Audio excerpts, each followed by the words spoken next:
Assalamualaikum warahmatullahi wabarakatuh. Kami dari kelompok 2 akan menjelaskan tentang mekanisme pasar e-commerce. Perkenalkan, nama saya Muhammad Lutfi Reza Siswanto, terus ada Teguh Hidayatullah, Umi Hafiza, dan Wahyuni Wulandari.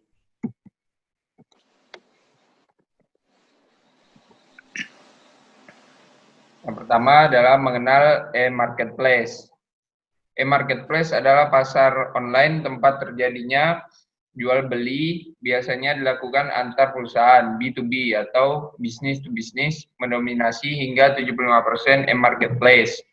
Secara fungsi, sebenarnya fungsi e-marketplace tidak berbeda dengan pasar biasa, yaitu 1. Mencocokkan antara penjual dan pembeli, 2. Sebagai fasilitas transaksi, 3. Secara instruksi institusional.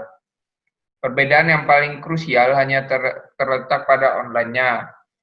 Pada e-marketplace, kita bisa pergi ke pasar kapan saja dan di mana saja selama ada akses internet. Fitur-fiturnya pun semakin memudahkan proses jual beli. Kita bisa mencari barang atau jasa yang kita butuhkan hanya dengan mengetikkan spesifikasinya, maka sistem langsung dengan cepat mencocokkan, lebih hemat waktu, energi, dan juga biaya. Terus evolusi e-marketplace. Secara prinsip, e-marketplace berkembang melalui 4 tahapan evolusi berdasarkan konsep yang dikembangkan oleh Warren D. Rice. Keempat tahapan evolusi tersebut masing-masing adalah 1. Commodity exchange, terus value added service, knowledge network, dan value trust networks. Materi selanjutnya akan disampaikan oleh Umi Hafiza.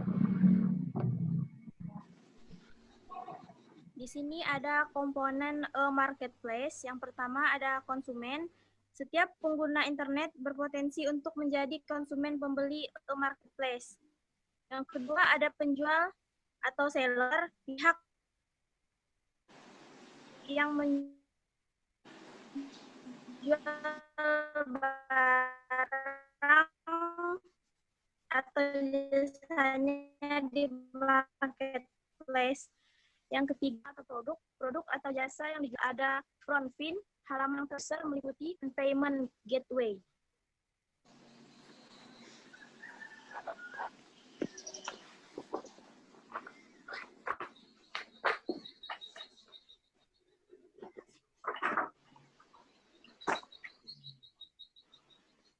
Selanjutnya yang kelima ada mitra bisnis, perantara yang menghubungkan para penjual dan pembeli. Yang keenam, dukungan pelayanan, jasa pendukung meliputi pengarahan sertifikat, jaminan orang ketiga sampai penyedia layanan. Yang ketujuh ada instruktur, hal yang terkait dengan marketplace meliputi jaringan elektronik, hardware, software, dan lain-lain. Yang delapan ada backfind, aktivitas yang berkaitan dengan perusahaan pesanan, manajemen persediaan, pembelian dari supplier, proses pembayaran, packing, dan pengiriman barang.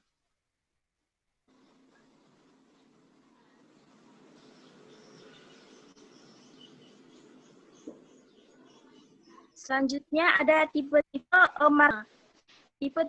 marketplace. Yang pertama, marketplace murni. Sama marketplace murni adalah ketika situs marketplace hanya menyediakan lapak untuk berjualan dan fasilitas pembayaran. Penjual yang melakukan kerjasama marketplace diberikan keleluasaan lebih banyak dibandingkan kerjasama konsinyasi. Penjual berkewajiban untuk menyediakan deskripsi dan foto produk mandiri. Selain itu, penjual juga dapat menerima penawaran harga dari pembeli. Jadi, sebelum melakukan pembayaran, pembeli dapat melakukan penawaran harga kepada penjual. Setelah mendapatkan harga yang disepakati oleh kedua belah pihak, pembeli bisa mengirimkan sejumlah uang ke rekening yang disediakan marketplace. Yang kedua ada marketplace konsinyasi. Jenis kerjasama yang kedua adalah konsinyasi atau istilah mudahnya adalah titip barang. penjual melakukan kerjasama konsinyasi dengan situs marketplace, ia hanya perlu menyediakan produk dan detail informasi ke pihak marketplace.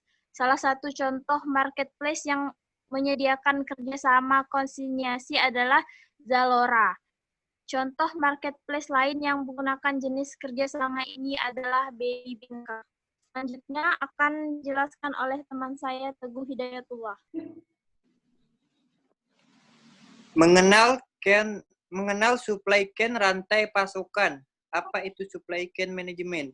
Supply adalah sejumlah material yang disimpan dan dirawat menurut aturan tertentu dalam tempat persediaan inventory agar selalu dalam keadaan siap pakai dan kita usahakan dalam buku perusahaan. Dalam supply sangat dibutuhkan keterikatan pemasok dan konsumen atau biasa disebut dengan supply chain.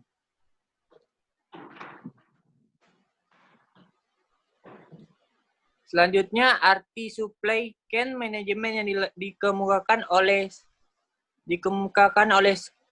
Schroeder adalah perancangan, desain, dan kontrol arus material dan informasi sepanjang rantai pasokan dengan tujuan kepuasan konsumen sekarang dan di masa depan. Supply chain management menurut Menzer et al. Merupakan koordinasi sistem strategis fungsi bisnis tradisional dan taktik seluruh fungsi-fungsi bisnis dalam suatu perusahaan tertentu dan seluruh perusahaan dalam rantai pasokan untuk tujuan meningkatkan kinerja jangka panjang perusahaan individu dan pasokan rantai secara keseluruhan. Definisi dari supply chain management yang dikemukakan oleh para ahli dapat disimpulkan bahwa SCM merupakan sebuah rangkaian atau jaringan perusahaan ataupun organisasi yang bekerja sama untuk membuat serta menyalurkan produk maupun jasa kepada konsumen akhir atau pelanggan, dan rangkaian atau jaringan ini terbentang dari penambang bahan mentah sampai retailer.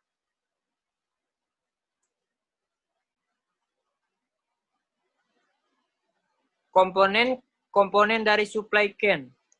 Komponen dari supply chain management menurut Turban terdiri dari 3 komponen yang utama, yaitu 1. Upstream supply chain. Bagian upstream hulu supply chain meliputi aktivitas dari suatu perusahaan manufacturing dengan para penyalurnya, yang mana dapat manufaktur, assembler, atau kedua-duanya, dan koneksi mereka kepada para penyalur mereka. Para penyalur second tier. Hubungan para penyalur dapat diperluas kepada beberapa strata. Semua jalan dari asal material. Contohnya biji tambang, pertumbuhan tanaman. Di dalam upstream supply chain, aktivitas yang utama adalah pengadaan.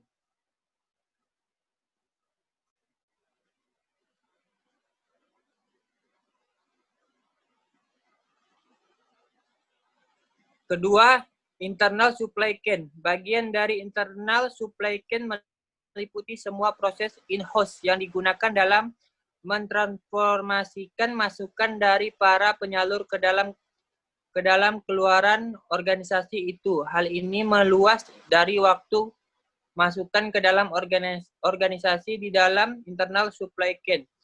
Perhatian yang utama adalah manajemen produksi, fabrikasi, dan pengendalian persediaan. Downstream supply chain. Downstream hilir supply chain meliputi semua aktivitas yang melibatkan pengiriman produk kepada pelanggan akhir. Di dalam downstream supply chain, perhatian diarahkan pada distribusi, pergudangan, transportasi, dan after sale service.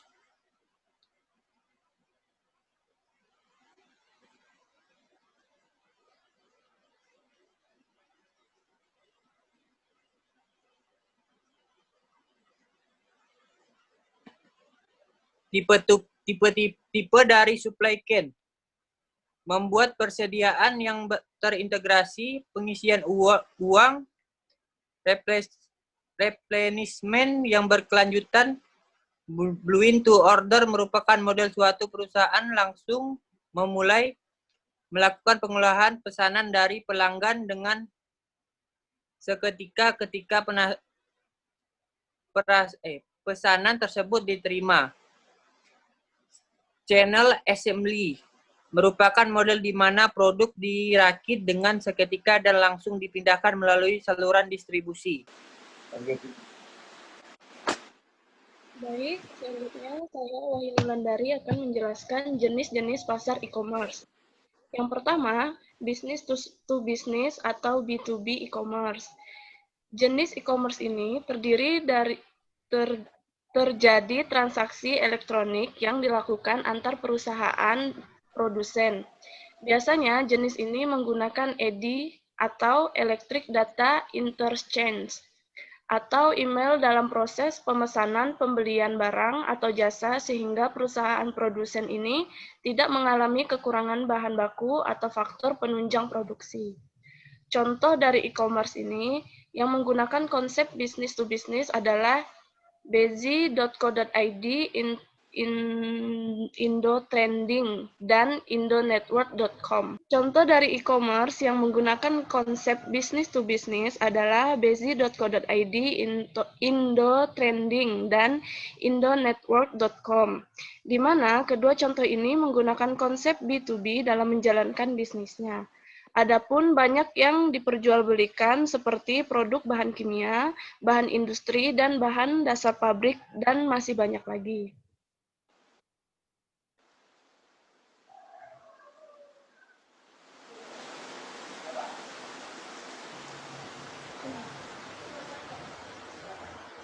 Kemudian yang kedua, business to customer atau B2C e-commerce. Jenis business to consumers atau B2C terjadi perdagangan secara elektronik dari perusahaan produsen atau perusahaan distributor langsung menjual produknya kepada masyarakat umum sebagai konsumer. Jenis bisnis e-commerce ini sangat populer saat dikarenakan dapat menjual harga di bawah pasar dan mampu berkembang dengan sangat cepat. Kemudian sudah banyak toko virtual yang menggunakan website atau media sosial untuk mempromosikan dan memperkenalkan produknya. Adapun contoh e-commerce yang menggunakan konsep B2C ini seperti Amazon.com, Blibli.com, dan JD.id, dan Lazada.com.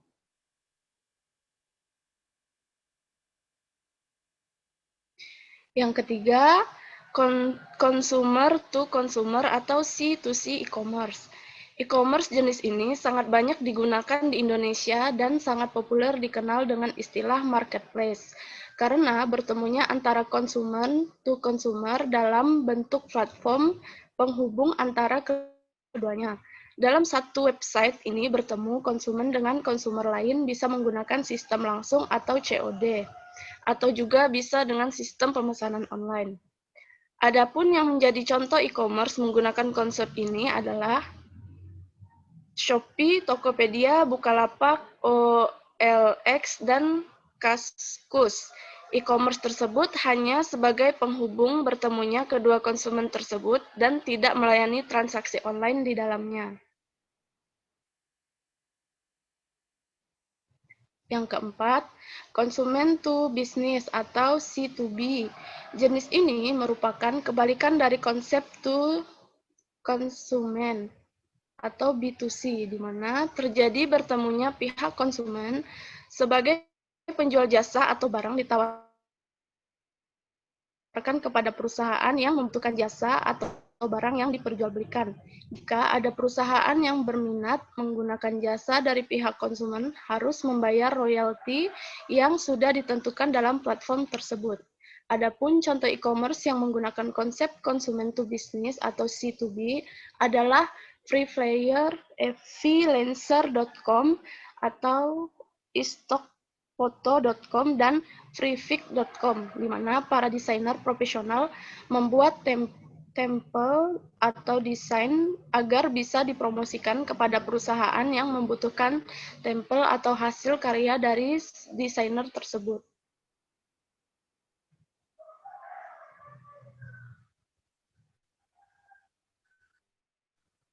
Kemudian yang kelima ada business to government atau B2G, sama halnya dengan konsep business to customer atau B2C.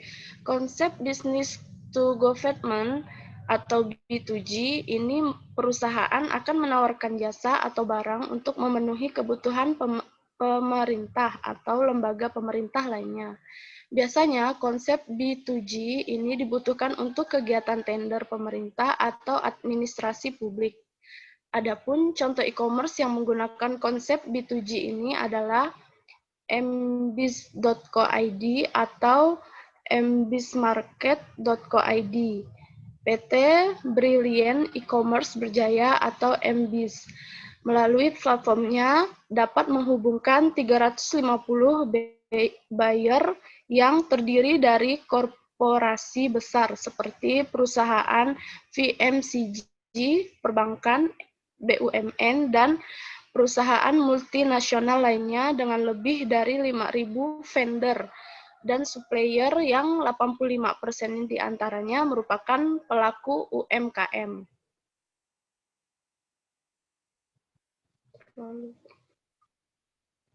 Yang keenam ada online to offline atau O2O.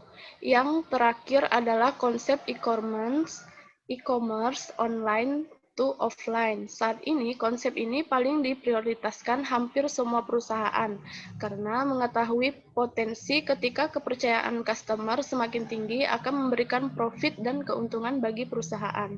Hal tersebut perusahaan berlomba-lomba ingin memperlebar jaringan O2O, di mana jaringan O2O memberikan masyarakat kemudahan dalam berbelanja secara online, tapi bisa mengambil, membayar, atau mengembalikan secara offline, bahkan bisa sebaliknya. Adapun contoh e-commerce yang menggunakan konsep O2O ini seperti mataharimall.com, alfamart.com, klinik indomart.com, dan Fastpay. Sekian presentasi dari kelompok 2 tentang mekanisme pasar e-commerce. Kurang lebihnya mohon maaf. Assalamualaikum warahmatullahi wabarakatuh. Waalaikumsalam.